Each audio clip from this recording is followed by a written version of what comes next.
তোলা নাই ৰ'বা বাই বাই হেল্ল' এভৰিৱান কি খবৰ ভালে আছেনে আপোনালোক আশা কৰিছোঁ আপোনালোক সকলোৱে ভালে আছে মই বাবুৰীয়ে স্বাগতম জনাইছোঁ মোৰ এটা নতুন দিন এটা নতুন ব্লগ এটালৈ আৰু আজি একদম ৰাতিপুৱা হৈ থকা নাই আচলতে 8:30 বাজিলে আৰু ভাবিলোঁ এতিয়াৰ পৰা ব্লগটো ষ্টাৰ্ট কৰোঁ আজি কি কৰোঁ আপোনালোকক অকণ দেখুৱাম আৰু আজি আচলতে আমাৰ ঘৰলৈ আহিব আলহী মানে বাইদেউ ভিন্দু আৰু ছোৱালী ভাগিন ছোৱালীৰ বিয়া ঠিক হৈছে সেইকাৰণে নৱেম্বৰৰ 27 তাৰিখ সেইকাৰণে ভাবিলোঁ তাইক এসাঁজ ভাত খাবলৈ মাতোঁ আৰু সেইকাৰণে আহিব আজি আৰু ৰাতিপুৱাৰ পৰা আপোনালোকে চাই থাকিব আজি মই কি বৰ কৰোঁ আৰু কি বনাওঁ চাই থাকিব আৰু যিবিলাক দিব পৰা ৰেচিপিবোৰ বাৰু আপোনালোকক আজি দুটামান দিম আৰু কেনেকুৱা পায় শেষত জনাবলৈ নাপাহৰিব তেতিয়াহ'লে আহক ব্লগটো ষ্টাৰ্ট কৰোঁ মই এখন মিক্স ভাজি বনাম তাৰ কাৰণে মই এই ফ্ৰেঞ্চ বিনখিনি দীঘলকৈ কাটি নিমখ হালধি দি পেলাই ভাজি ল'লোঁ আৰু তাৰ আগতে মই এই আলুখিনিও এনেকৈ দীঘলকৈ কাটি পেলাই ভাজি লৈছোঁ ফ্ৰেঞ্চ বিনখিনি ভাজি লোৱা হৈ গৈছে মই সেইকাৰণে নমাই থৈছোঁ এতিয়া দিছোঁ গাজৰখিনিও নিমখ হালধি দি পেলাই মই তেনেদৰে ভাজি ল'ম মই পাচলিখিনি বেলেগকৈ ভাজি লৈছোঁ কাৰণ একেলগে ভাজিলে কিছুমান পাচলি নিসিজাকৈও থাকিব পাৰে সেইটো কাৰণে আৰু এতিয়া গাজৰখিনি হৈ গ'ল গতিকে মই নমাই থৈছোঁ এতিয়া দিছোঁ ফুলকবিখিনিও নিমখ হালধি দি পেলাই ভাজি ল'ম আৰু মই গোটেইখিনি পাচলি একদম কম জুইত ভাজিছোঁ যাতে দেই নাযায় আৰু ৰংটো সলনি হৈ নাযায় এতিয়া সিজিৰ বাবে ঢাকনখন মাৰি দিছোঁ আৰু এতিয়া চাই লৈছোঁ ফুলকবিখিনি সিজিছে নে নাই খুব ধুনীয়াকৈ সিজি গৈছে মই গোটেইখিনি পাচলি এনেধৰণে সিজাই লৈছোঁ আৰু এতিয়া মই ফুলকবিখিনি নমাই থৈছোঁ আৰু একেখিনি তেলতে মই আৰু 2 চামুচ তেল দি দিছোঁ তাতকৈ বেছিকৈও দিব পাৰে আৰু আধা চামুচ পাঁচফোৰণ দিলোঁ পাঁচফোৰণখিনি ফুটাৰ লগে লগে এটা ডাঙৰ পিঁয়াজ মই কাটি পেলাই ভাজি লৈছোঁ পিঁয়াজখিনি মই অকণমান ৰঙচুৱা হোৱালৈকে ভাজি ল'ম আৰু এতিয়া মই ইয়াত দিম ডাঙৰ চামুচেৰে 2 চামুচ আদা আৰু 1 চামুচ নহৰু আদা নহৰুখিনি তাতকৈ বেছিকৈও দিব পাৰে এতিয়া আদা নহৰু কেঁচা গোন্ধটো নোযোৱালৈকে ভাজি লৈছোঁ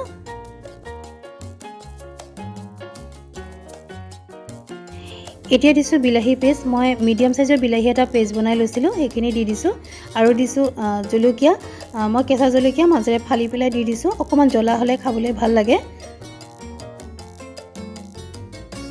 এতিয়া গোটেইখিনি মছলা আকৌ ভাজি লৈছোঁ আৰু এতিয়া প্ৰয়োজন মতে হালধি দিছোঁ আৰু কাশ্মীৰ ৰেড চিলি পাউডাৰ দিছোঁ প্ৰায় 1.5 চামুচ কালাৰটোৰ কাৰণে এইখিনি মছলাখিনি ভাজি লোৱা হৈ গৈছে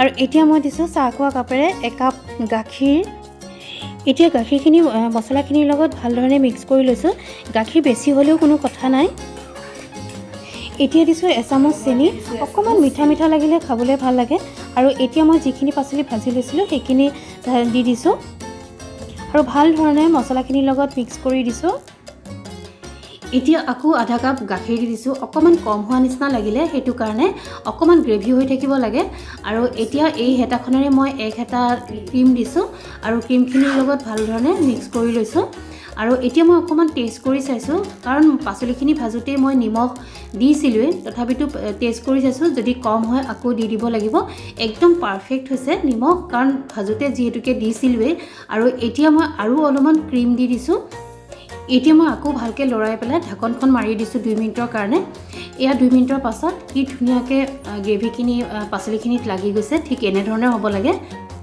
এতিয়া মই গেছটো অফ কৰি 5 মিনিটৰ কাৰণে ঢাকনখন মাৰি থৈছোঁ এইখিনি 5 মিনিট হৈ গ'ল আৰু এতিয়া মই ভাজিখন নমাই থৈছোঁ এই ভাজিখনত কোনো ধৰণৰ মছলা ব্যৱহাৰ কৰা নাই অকল আদা নহৰু পিঁয়াজে ব্যৱহাৰ কৰিছোঁ খাবলৈ কিন্তু খুব টেষ্টি হয় এতিয়া মই চুইট ডিছটো বনাব লৈছোঁ তাৰ কাৰণে মই 1 লিটাৰ গাখীৰ লৈছোঁ যিকোনো গাখীৰ ল'ব পাৰে মই আমুল তাজা লৈছোঁ আৰু এইখিনি এতিয়া মই গৰম হ'বলৈ দিছোঁ লাহে গাখীৰখিনি গৰম হৈ আহিলে আৰু এতিয়া মই ইয়াত ইলাচিৰ গুড়ি আধা চামুচ দি দিছোঁ এইখিনি গাখীৰখিনি ঘন হৈ আহিলে 1 লিটাৰ গাখীৰ আধা লিটাৰ হৈ গ'ল মই খুব ঘনাই লৰাই আছোঁ কাৰণ ইয়াত খৰ উঠিব নালাগে আৰু এতিয়া মই ইয়াত ফুড কালাৰ দি দিছোঁ অকণমান কালাৰটোৰ কাৰণে ইয়াত কেশৰো দিব পাৰে কিন্তু কেশৰ নাই কাৰণে মই দিয়া নাই আৰু এতিয়া এইখিনি মই ভালকৈ লৰাই দিছোঁ মই ইমানতে থৈ দিম কাৰণ ঠাণ্ডা হ'লে গাখীৰখিনি আৰু অকণমান ঘন হৈ যাব সেইটো কাৰণে এতিয়া মই আৰু 1 লিটাৰ গাখীৰ গৰম কৰিছোঁ। এইখিনি গাখীৰে আচলতে মই কাষ্টাৰ্ড বনাম। গাখীৰখিনি অকণমান গৰম হোৱাৰ লগে লগে মই 3 চামুচ কাষ্টাৰ্ড লৈছোঁ আৰু 3 চামুচ গাখীৰ লৈছোঁ। গাখীৰখিনি লৈ পেলাই মই কাষ্টাৰ্ডখিনি প্ৰথমতে গুলি লৈছোঁ।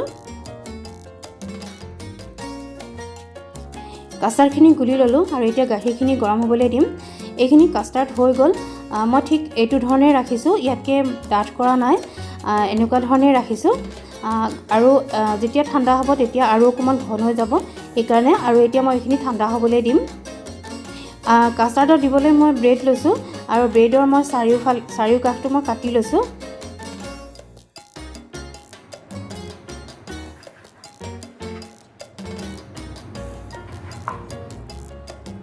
এইফালে এয়া মই ব্ৰেডৰ চাৰিও কাষটো কাটি ল'লোঁ আৰু যিখিনি গাখীৰ মই ফুড কালাৰ দি পেলাই ঘন কৰিছিলোঁ সেইখিনি গাখীৰ একেবাৰে ঠাণ্ডা হৈ গ'ল। চুইট ডিছটো দিবলৈ মই কল লৈছোঁ। কলৰ সলনি আপেল দিব পাৰে, আম দিব পাৰে আৰু যিকোনো ড্ৰাই ফ্ৰুটছেই দি দিব পাৰে। আৰু এতিয়া মই কলখিনি এনেকৈ গোল গোলকৈ কাটি লৈছোঁ। এতিয়া মই এখন ননষ্টিকি কেৰাহী লৈছোঁ আৰু কেৰাহীখনত মই বাটাৰ সানি দিছোঁ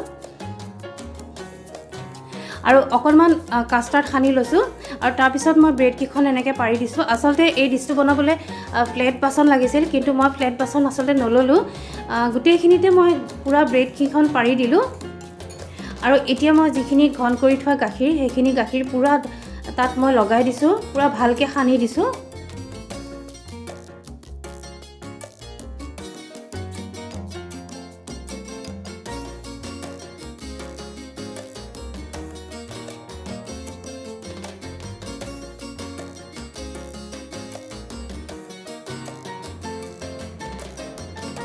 কলখিনি দিয়া হৈ গ'ল। এতিয়া মই আকৌ ব্ৰেড দি দিছোঁ, যেনেকৈ আগতে দিছিলোঁ ঠিক তেনেকৈ আকৌ ব্ৰেড দি দিছোঁ।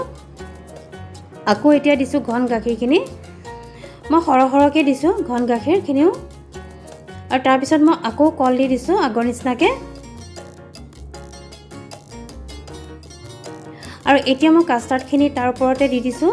মই একদম কাষ্টাৰ্ড সৰহকৈ দি দিছোঁ।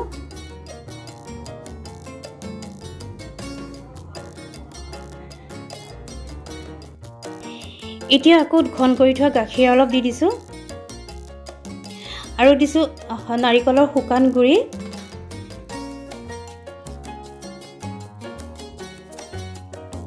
আৰু এতিয়া দিছোঁ ড্ৰাই ফ্ৰুটছখিনি। মই এলমণ্ড বাদাম আৰু খিচমিচ দিছোঁ, ইয়াত যিকোনো ড্ৰাই ফ্ৰুটছেই দি দিব পাৰে। আৰু এইখিনি মোৰ চুইট ডিছ ৰেডি হৈ গ'ল আৰু এতিয়া মই এইখিনি ঢাকন মাৰি ফ্ৰিজত থৈ দিম। এতিয়া বনাম মই মাছখিনি, কিন্তু মাছৰ ৰেচিপিটো আপোনালোকক আৰু এতিয়া নিদিওঁ, কাৰণ মাছৰ ৰেচিপিটো আগতে দিয়া আছে। যদি আপোনালোকে চাব বিচাৰে তেনেহ'লে মই ডেছক্ৰিপশ্যন বক্সত মই লিংকটো দি দিম, আপোনালোকে চাই ল'ব পাৰিব। মোৰ মাছৰ আঞ্জাখিনি হৈ গৈছে।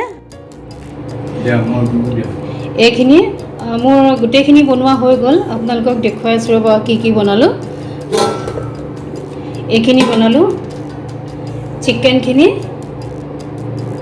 ইয়াৰ ৰেচিপি দিয়া আছে, আপোনালোকে যদি চাব বিচাৰে চাব পাৰিব। আৰু এইখিনি বনালোঁ মাছখিনি সৰিয়হ দি পেলাই, ইয়াৰ ৰেচিপিও দিয়া আছে, সেইকাৰণে মই ইমান নেদেখুৱালোঁ। আৰু এইফালে বনালোঁ এয়া দাইল, ৰহৰ দাইল।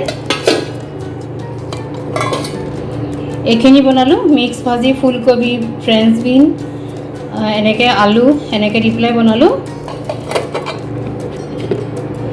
এয়া বনালোঁ আলু ডিপ ফ্ৰাই।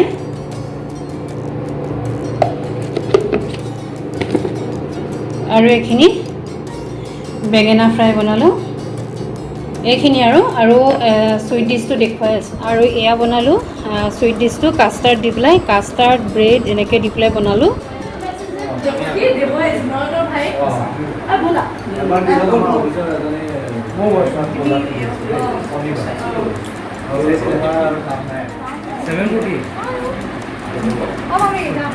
যোৱা ভাল লাগিল, আহিলা।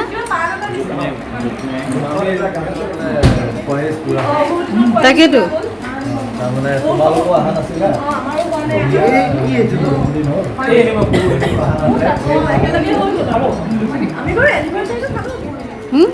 বস্তুটো মই প্ৰথম বিৰাট টান বুলি আছে, টান নহয়, মুখখন পান খোৱাৰ নিচিনা লাগে। পানেই পানেই বস্তুটো থাকে, কিবা ড্ৰাই ফৰ্মত কিবা বাইদেউহঁত জাষ্ট গৈছে আচলতে আজি বিৰাটে ভাল লাগিলে খাই মেলি কথা পাতোঁতে বহুত দেৰি হৈ গ'ল এতিয়া প্ৰায় 12টা মানে বাজিলে আজি ভাবিলোঁ আপোনালোকক ইমানতে এৰোঁ আজি ভিডিঅ'টো আপোনালোকৰ কেনে লাগিল কমেণ্ট কৰি জনাবলৈ নাপাহৰিব প্লিজ কমেণ্ট কৰিব আৰু যদি ভাল লাগিল তেতিয়াহ'লে লাইক নকৰাকৈ নাথাকিব প্লিজ লাইক কৰিব আৰু মোৰ চেনেলটোলৈ যদি আপোনালোকে প্ৰথমবাৰৰ বাবে ভিজিট কৰিছে আৰু এতিয়ালৈকে যদি মোৰ চেনেলটো আপোনালোকে ছাবস্ক্ৰাইব কৰে নাই তেনেহ'লে প্লিজ আপোনালোকে ছাবস্ক্ৰাইব কৰি ল'ব আৰু কাষত থকা বেল আইকনটো প্ৰেছ কৰি অন কৰি দিবলৈ কিন্তু নাপাহৰিব তেতিয়াহে মোৰ আহিবলগীয়া ভিডিঅ'বোৰৰ ন'টিফিকেশ্যন আপোনালোকে পোনপ্ৰথমে পাই থাকিব পুনৰ এটা নতুন ভিডিঅ'লৈ পুনৰ আপোনালোকৰ মাজলৈ আকৌ আহিম এতিয়া আহিছোঁ বাই বাই